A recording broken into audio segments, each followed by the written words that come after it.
Hi guys, it's me, Jamaica. So, nag-try nyo na ba magbasa ng libro? Oo.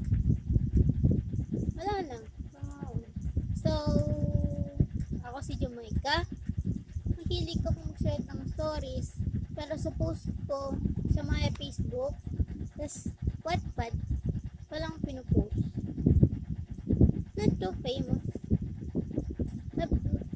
I've writing since I'm 10. And now, I love drawing and reading romance. Inside story, short story, by chapter. I'm reading